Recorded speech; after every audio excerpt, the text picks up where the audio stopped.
Yo-yoing is hard, which is exactly why you need to practice. The thing is, if you're not practicing effectively, it can turn into a boring, confusing, and frustrating process that ends up feeling like a complete waste of time. So here are 3 yo-yo practice tips you can implement right now, whether you're a beginner or an advanced player. Oh, and if you need some yo-yos to practice with, first link in the description. Number 1, set a goal.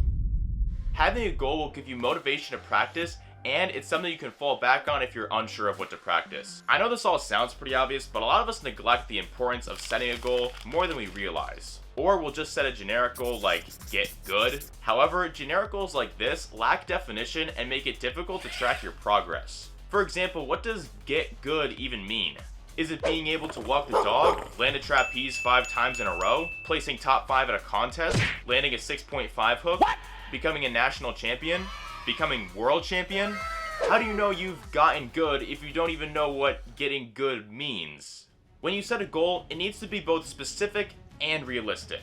For example, if you want to diversify your trick set or just learn more tricks in general, then a proper goal to set might be to learn 7 new tricks by the end of the week. A goal like this is way easier to track your progress because at the end of the week, all you have to do is ask yourself, did I learn 7 new tricks or not?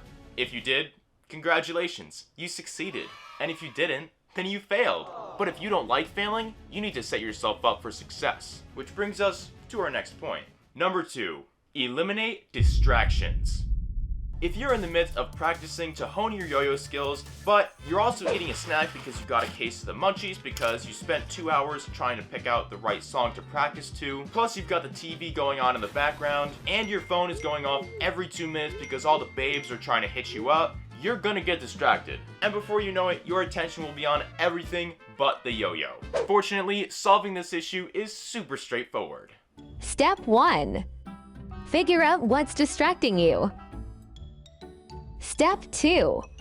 Get rid of the distractions.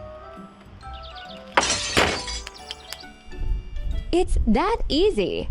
But in all seriousness, do your best to minimize as many distractions as possible. Make sure you're well nourished, turn off the TV, put your phone on Do Not Disturb. Removing all these distractions is going to make it a lot easier to focus on just your yo-yo tricks. And if you're like me and you sometimes have trouble focusing in general, try setting a timer while you practice. It'll put a bit of pressure on you to help keep you dialed in. Now, if you're serious about yo-yoing and you're looking to take your skills to a new level, I'm currently offering private online yo-yo lessons through YoYoChampion.com. The lessons take place over an online video call and are available to anyone, whether you're a beginner or an advanced player. To book a lesson, click the second link in the description below. Number 3, be consistent. What's more effective, brushing your teeth for 2 minutes twice a day for 7 days a week, or brushing your teeth for 28 minutes once a week? If you chose the second option, please keep your bad breath on the other side of the room. If your practice sessions are all over the place, like 1 hour on Monday, 20 minutes on Tuesday, but oops, you forgot to practice Wednesday and Thursday, so you decide you're going to practice for 4 hours straight on Friday to make up for it, but that left you burnt out, so you only practice for 10 minutes on Saturday. This inconsistency in practice is hardly effective and it's just going to leave you frustrated. Instead, try setting up a practice schedule, whether it's 45 minutes a day or practicing at 5 p.m. for 1 hour every other day. Just figure out a schedule that would work well for you, but most importantly, stick to it.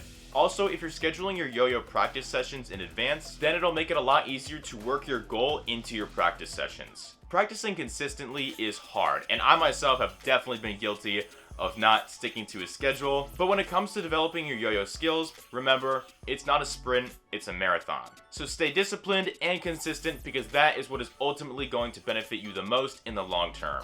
Now stop being lazy and get out there and practice some yo-yo because you probably don't have anything better to do.